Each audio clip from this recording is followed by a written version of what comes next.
নমস্কার বন্ধুরা, কেমন আছে সবাই? আশা করছি সবাই ভালো আছেন। আর আজকে আমি ইন্ডিয়ান ফুটবলের কিছু আপডেট দেবো, যেখানে ইন্ডিয়ান ন্যাশনাল ক্যাম্পে পাঞ্জাব এফসি ফাইনালি তারা তাদের প্লেয়ার রিলিজ করেছে এবং backup net net call up করেছে রহিম আলীকে। তো আজকে এই বিষয় নিয়ে কথা বলবো, প্লাস মোহনবাগান নিয়ে কিছু কথা বলার আছে। তো মোহনবাগান নিয়ে কথা বলবো, তো ভিডিওটি শেষ পর্যন্ত দেখতে থাকো। তার আগে আমার চ্যানেলে যদি কোনো নতুন এসে থাকো, প্লিজ সবাই চ্যানেলটি সাবস্ক্রাইব করে নাও, কারণ সাবস্ক্রাইব করতে 1 সেকেন্ড লাগে। আর তোমরা এখানে Indian football related video daily update পেয়ে থাকবে। তো প্লিজ তোমরা সবাই চ্যানেলটি সাবস্ক্রাইব করে নাও আর পাশে থাকা বেল আইকনটি প্রেস করে নোটিফিকেশন অল করে রাখো, কারণ যখন আমি ভিডিও আপলোড করবো সবার আগে তোমাদের কাছে পৌঁছে যাবে। তো চলো ভিডিও শুরু করা যাক।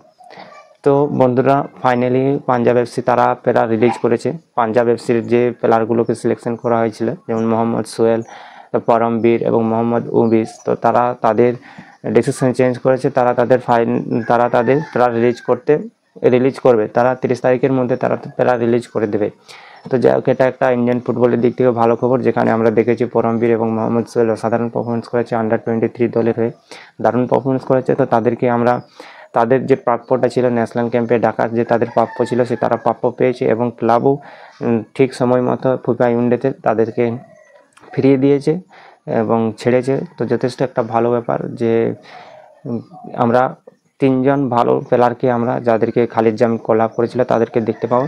এবং উড়িষ্যা এফসি দলের প্লেয়ার, উড়িষ্যা এফসি স্ট্রাইকার রহিম আলীকে একজন ব্যাকআপ হিসাবে কল আপ করিয়েছে, কারণ যেখানে অনেক ক্লাব তারা প্লেয়ার ছাড়ছে না বা দেখা যাচ্ছে যে সেই জন্য তার রহিম আলীকে তারা ব্যাকআপ প্লেয়ার হিসাবে আবার কল আপ করেছে, নেট প্র্যাকটিসের জন্য কল আপ করেছে। তো ভালো ব্যাপার যে রহিম আলী আবার সুযোগ পেল, একটা চান্স পেল। রহিম আলী যদি সে ট্রেনিংয়ে 100% দেয়, তাহলে তাকে আমরা হয়তো যে মেন স্কোয়াড, সেই মেন স্কোয়াডও আমরা দেখতে পারি রহিম আলীকে। তো এটা রহিম আলীর দিক থেকে, উড়িষ্যা এফসির দিক থেকে ভালো ব্যাপার যে তাদের ক্লাব থেকে একজন প্লেয়ার গেছে, ন্যাশনাল টিমে একজন প্লেয়ার গেছে।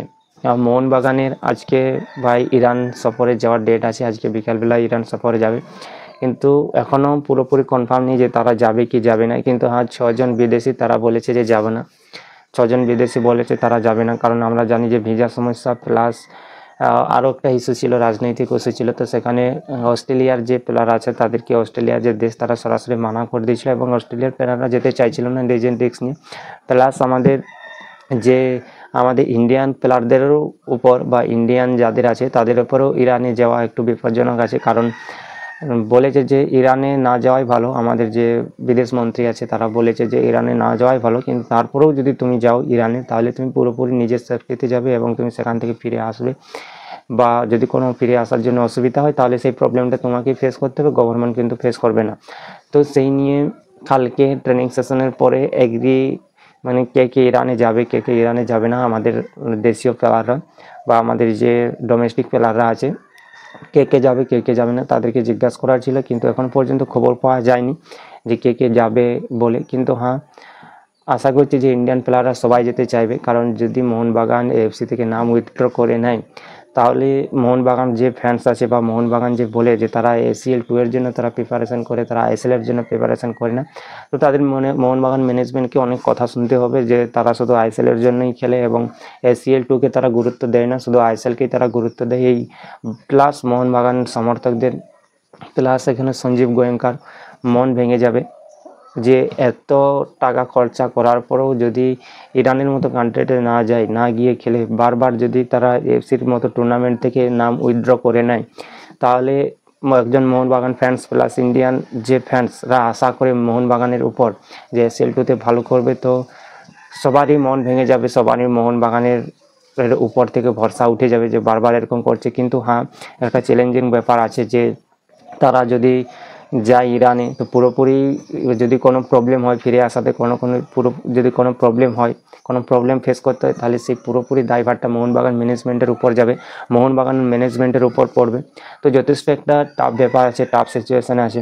কিন্তু এইদিকে ফ্যান্সদের কথা, প্লাস নিজেদেরকে টুর্নামেন্টে ধরে রাখার জন্য ইরানে যেতে হবে, কারণ ইরান AFCকে তারা চিঠি দিয়েছিল টুর্নামেন্টটি অন্য জায়গায় হোস্ট করার জন্য, কিন্তু AFC সরাসরি তারা রিজেক্ট করে দেয়।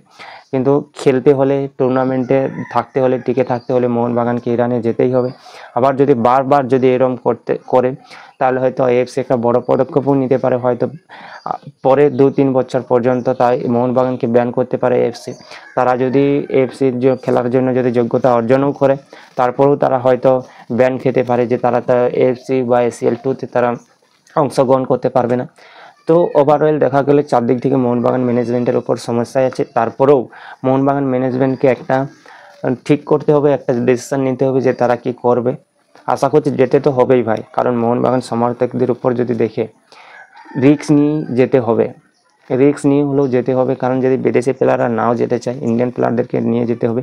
আবার ইন্ডিয়ান প্লেয়াররা যদি না নিয়ে যেতে চায় তাহলে হয়তো মোহনবাগান পরের বছর কিছু একটা পদক্ষেপ নেবে, হয়তো পরের বছর সেই সব প্লেয়ারকে রাখবে না, সেই সব প্লেয়ারকে রিলিজ করে দেবে যারা দলের সংকটের সময় পাশে থাকবে না, তো তাদেরকে রেখে কী লাভ হবে।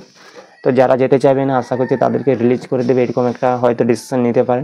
কিন্তু এবার একটা ব্যক্তিগত ব্যাপার আছে যে কেউ যেতে চাইবে কি চাইবে না, যথেষ্ট একটা ডেঞ্জার সিচুয়েশনে পড়ে গেছে, ডেঞ্জার জায়গায় যাবে, যেখানে আমাদের ইন্ডিয়ান গভর্নমেন্টও তারা বারণ করে দিয়েছে যে না, ইরান না যাওয়াটাই ভালো। প্লাস বিদেশিরা তো যাচ্ছে না এটা কনফার্ম, এবার রবসান রবিনো এবং এলবাদো রদ্রিগেজ কেন যাচ্ছে না এটা কেবলমাত্র তারাই বুঝতে পারবে, তারাই বলতে পারবে যে কেন তারা যাচ্ছে না, তাদের না যাওয়ার কোনো কারণ নেই, তারপরেও তারা কেন যাচ্ছে না এটা তারাই বলতে পারবে। কিন্তু হ্যাঁ, একটা যে এগ্রি, তুমি যদি মোবাইলে কোনো অ্যাপ খুলো তো সেখানেও তোমাকে এগ্রির একটা অপশান দেয় যে তুমি তোমাকে অ্যালাউ করতে হয়, ফটো বা ইয়ের জন্য তোমাকে অ্যালাউ করতে হয়, তুমি অ্যালাউটা টিপো তবে যেই তোমার অ্যাপসটা অন হয়। তো সেরকম সবার কাছেই একটা যে তাদের নিজস্ব মতামত নেওয়ার একটা যথেষ্ট দরকার আছে যে তারা যেতে চায় কি চায় না।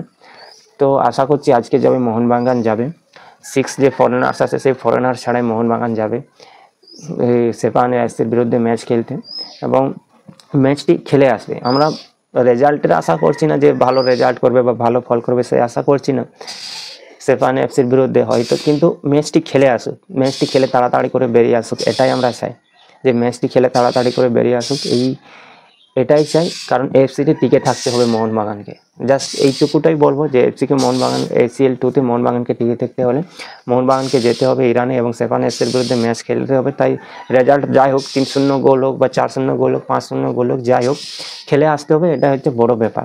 তো এটাই হচ্ছে সবথেকে মোহনবাগানের চ্যালেঞ্জিং ব্যাপার। তো যাই হোক, আমরা ভালো ব্যাপার যে ন্যাশনাল ক্যাম্পের জন্য আমরা পেয়ে গেছি পাঞ্জাব এফসির যে প্লেয়ারগুলো আছে আন্ডার-20 যে দুটো প্লেয়ার, এবং যে ন্যাশনাল টিমের যে মোহাম্মদ হফিজ আছে, যথেষ্ট মোহাম্মদ হফিজকে এর আগে আমরা কাফা নেশন কাপে দারুণ লেফটের সাইড ব্যাকে দারুণ ডিফেন্স করতে দেখেছি মোহাম্মদ হফিজকে। তো মোহাম্মদ হফিজের মতো প্লেয়ার একজন, এবং আন্ডার-23 যে টপ লেভেলের দুজন প্লেয়ার পরমবীর এবং মোহাম্মদ সোহেল, তো তাদেরকেও পেয়ে গেছি।